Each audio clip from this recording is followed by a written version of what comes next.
The winds of betrayal have vengeance, and this time, they're blowing straight through Xander Kiriakis' heart.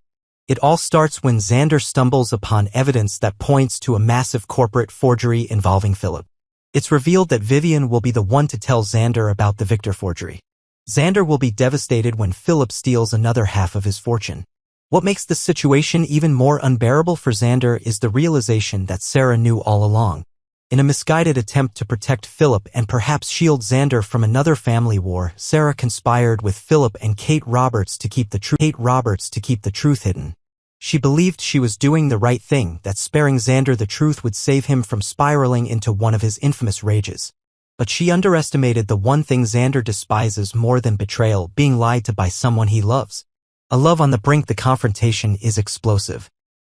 Xander's anger ignites with terrifying intensity as he demands answers from Sarah. She pleads with him to understand, explaining how Phillip manipulated her emotions and how Kate convinced her that revealing the truth would only destroy Xander's progress. But it's not enough. The trust they rebuild crumbles beneath the weight of deception. Xander walks out. Sarah is left devastated, understanding that her decision, however well-intentioned, may have cost her the love of her life.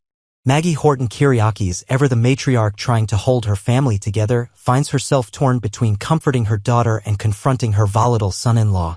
She doesn't mince words with Xander, scolding him not only for his outburst but for allowing his anger to dictate his every decision.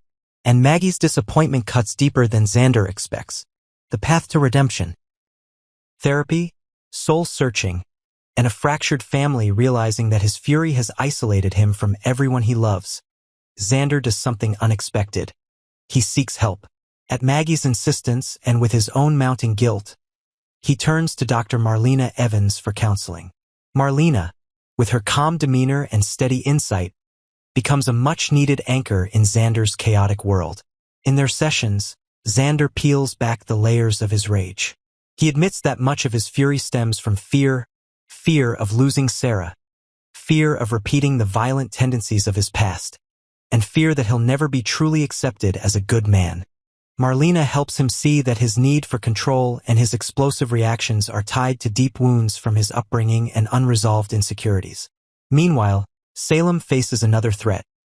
Sarah is placed in a dangerous situation, trapped alongside Kristen DiMera in a warehouse fiasco that nearly costs her her life. The trauma of that incident only exacerbates Xander's internal war.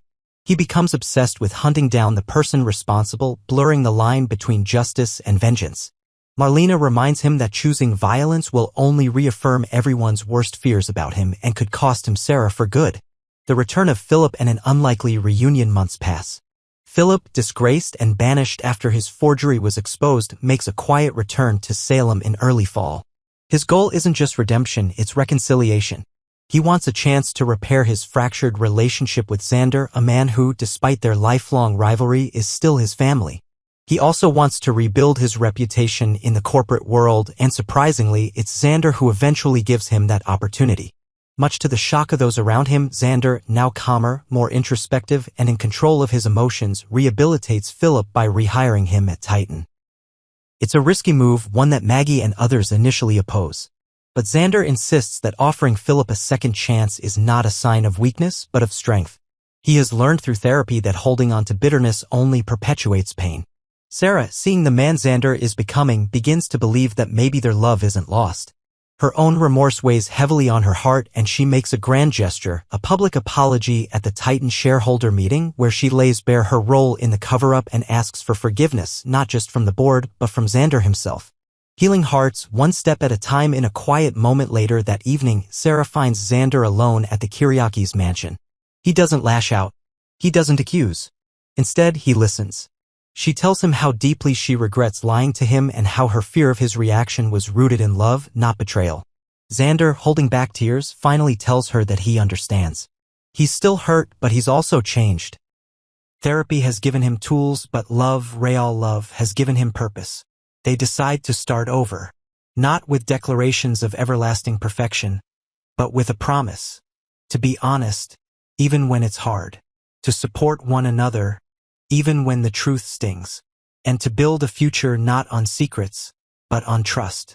A new chapter for the Kiriakis legacy. As the autumn leaves fall over Salem, the Kiriakis clan begins to heal. Xander, no longer the impulsive brute driven by vengeance, steps into a leadership role at Titan with grace. Phillip, humbled and grateful, works side by side with him, determined to prove he's more than a schemer. And Sarah, once caught between loyalty and fear, finds her strength again beside the man she never stopped loving. In a town built on secrets, betrayals, and second chances, the story of Xander, Sarah, and Phillip reminds us all that sometimes forgiveness is the most powerful form of love, and redemption is never out of reach. If Salem has taught us anything, it's that even the most broken relationships can find healing. But only when the truth is embraced, the past is faced head-on, and hearts are brave enough to try again. On Thursday's emotional episode of Days of Our Lives, April 10th, the spotlight turned to the DiMera family's crumbling bonds as Chad DiMera made a heartfelt attempt to pull his nephew Johnny back from the brink of bitterness and heartbreak.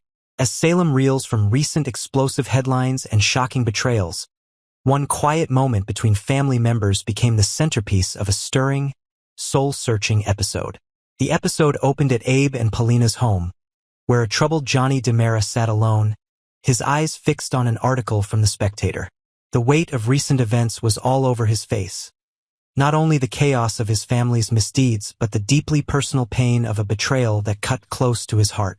He wasn't just dealing with public humiliation.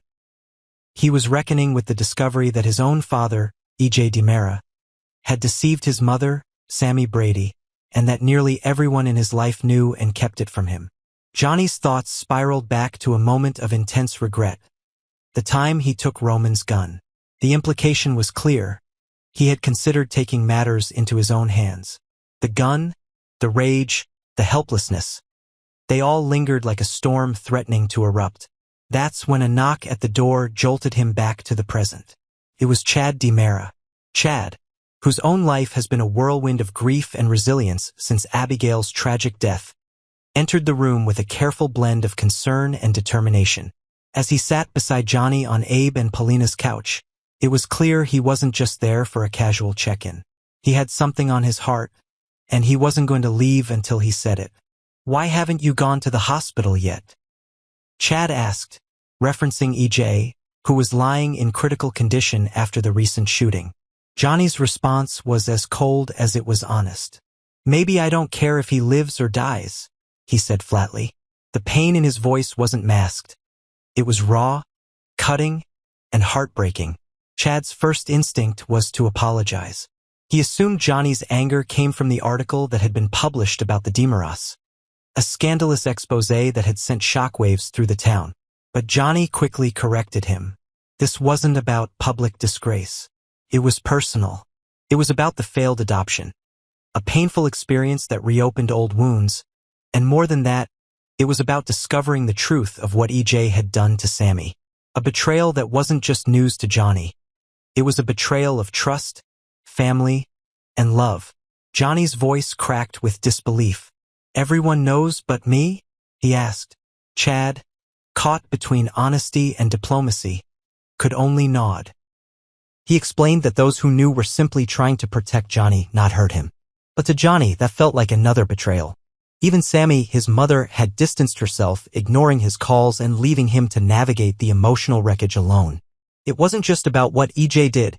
It was about what Sammy didn't do, the fact that she stayed, married EJ afterward, and never told her son the truth. "She owes me," Johnny said bitterly. Not for what EJ did, but for staying with him anyway. Chad took a deep breath. This was his moment to reach Johnny, not with logic, but with the wisdom of someone who had lost too much. "This might be your last chance to see your dad," Chad said gently, the words heavy with meaning. "You don't have to forgive him, but don't miss the chance to say goodbye." It was a truth Chad knew all too well. He had lived with the agony of missed goodbyes. The irreversible finality of not being able to speak one more word to his mother, of having no closure, only regret. And in this moment, he poured all that pain into his voice, hoping it would reach Johnny's heart. "Johnny, you might hate EJ now, but months or years from now, this could eat away at you." He didn't try to excuse EJ's actions. He didn't tell Johnny to forget the pain, but he urged him not to carry an unspoken wound forever. Life was cruel enough, and some wounds never healed, especially the kind you caused yourself by staying silent. Johnny didn't immediately respond with forgiveness or tears, but something in him shifted. The storm clouds didn't break, but they softened. "I'll think about it," he said quietly. Chad stood up, his voice warm but firm. "I love you, Johnny. You're my nephew, and we are Demaros. Above all, it's family. Always." With that, Chad walked out, leaving Johnny alone, but not untouched. In that quiet room, the silence was no longer filled with rage. It was filled with contemplation, with the echo of a truth that could still change the course of a young man's grief. Family, for all its flaws and failures, still had the power to save someone from themselves. And Chad, carrying the burdens of his own past, had just handed Johnny a lifeline. Whether Johnny would take it before it was too late remained to be seen. But for now, the seed was planted, a seed of reconciliation, of healing, and perhaps someday of peace.